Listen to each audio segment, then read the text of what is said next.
میرے انتہائی قابل احترام میرے بھائیوں اور بزرگوں، اللہ پاک کی بہت زیادہ ہم پر کرم نوازی ہے جو اللہ تعالیٰ نے ہمیں ماہ رمضان کے بابرکت مہینے سے ہمیں نوازا۔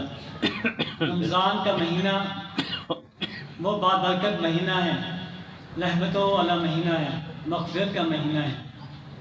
تو اس ماہ رمضان میں کیا ہم اعمال صالحات کر رہے ہیں؟ کیا ہم اپنے بخشش کرانے والے اعمال کر رہے ہیں؟ اللہ کے نبی صلی اللہ علیہ وسلم فرماتے ہیں اذا دخل رمضان فتحت ابواب الجنہ وغلقت ابواب جہنم وسللت الشیاطین۔ نبی صلی اللہ علیہ وسلم فرماتے ہیں کہ جب رمضان کا مہینہ آتا ہے تو اللہ تعالیٰ جنت کے دروازے کھول دیتا ہے اور جہنم کے دروازے اللہ بند کر دیتا ہے اور شیاطین کو جگہ دیتا ہے اللہ تعالیٰ۔ تو یہ ہے رمضان کا مہینہ، بابرکت مہینہ۔ تو اس مہینے میں کیا ہم اعمال صالحات کر رہے ہیں جس سے ہم جنت کے دروازہ باب ریان سے ہم جنت میں داخل ہو سکیں؟ اللہ رب العالمین قرآن پاک میں ارشاد فرماتے ہیں یا ایھا الذین آمنوا کتب علیکم الصیام کما کتب علی الذین من قبلکم لعلکم تتقون۔ اللہ تعالیٰ فرماتے ہیں اے ایمان والو، تم پر روزے فرض کیے ہیں اور تم سے پہلے بھی لوگوں پر روزے فرض کیے تھے۔ اللہ نے مقصد بیان کیا لعلکم تتقون، تاکہ تم اللہ سے ڈرو، تاکہ تم اللہ سے پرہیز، اللہ کے سامنے تم اپنا ڈر تمہارے دل میں آئے اور تم گناہوں سے بچ جاؤ، پرہیزگار ہو جاؤ۔ کیا ہم نے تقوی اختیار کیا ہے؟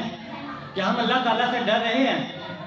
کیا ایسا تو نہیں ہے کہ ہم روزہ تو رکھ رہے ہیں لیکن یہی روزہ قیامت کے دن ہمارے منہ پر دے مارا جائے؟ ایسا نہیں ہونا چاہیے۔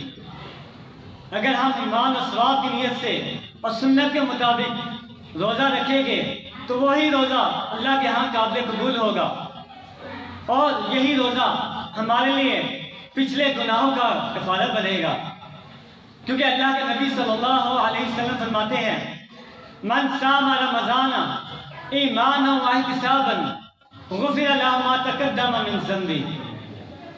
اللہ کے نبی صلی اللہ علیہ وسلم فرماتے ہیں کہ جس شخص نے رمضان کا روزہ ایمان اور ثواب کی نیت سے رکھا تو اللہ تعالیٰ اس کے پچھلے سابقہ گناہوں کو اللہ تعالیٰ بخش دے گا۔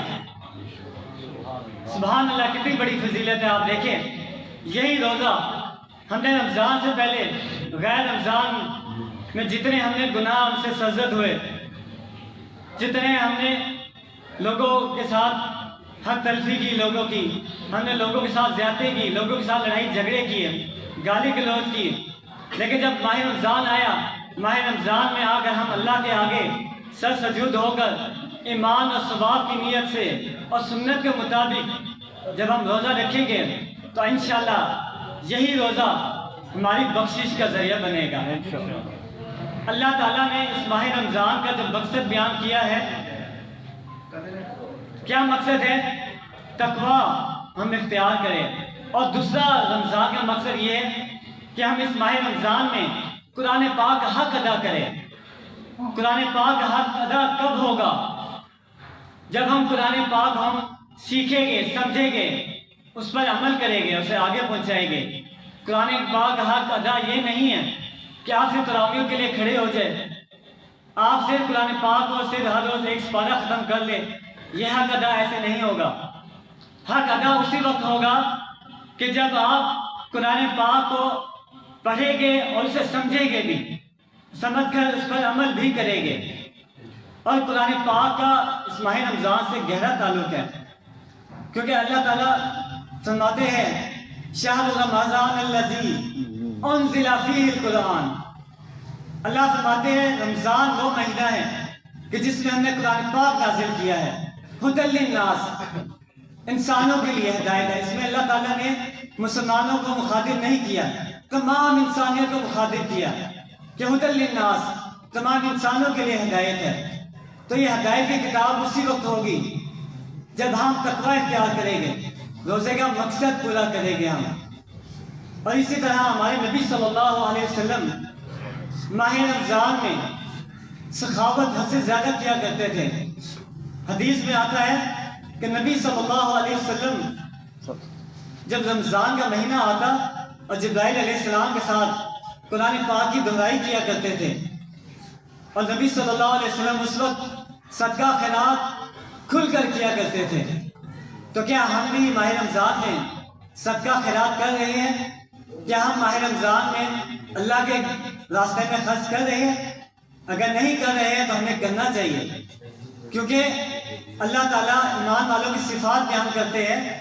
پہلے بارے میں اللہ فرماتے ہیں وَمِمَّا رَزَقْنَاهُمْ يُنْفِقُونَ، سورہ بقرہ میں، کہ جو مال ہم انہیں دیتے ہیں اس میں سے وہ خرچ بھی کیا کرتے ہیں۔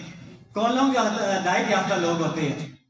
پھر ایک اور جگہ پر اللہ تعالیٰ فرماتے ہیں الذین ينفقون فی السراء والضراء، کہ جو لوگ اللہ کے راستے میں مال خرچ کرتے ہیں، خوشحالی میں بھی اور تنگ دستی میں بھی۔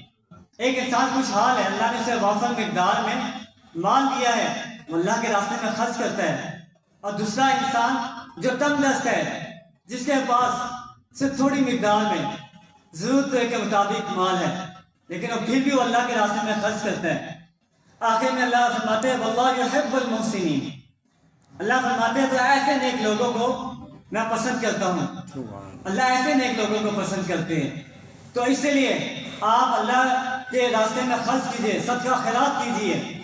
اور جیسے ماہ رمضان ختم ہوتا ہے، صدقہ عید الفطر ہے، اسے بھی اللہ کے نبی صلی اللہ علیہ وسلم نے، اللہ تعالیٰ نے فرض کیا صدقہ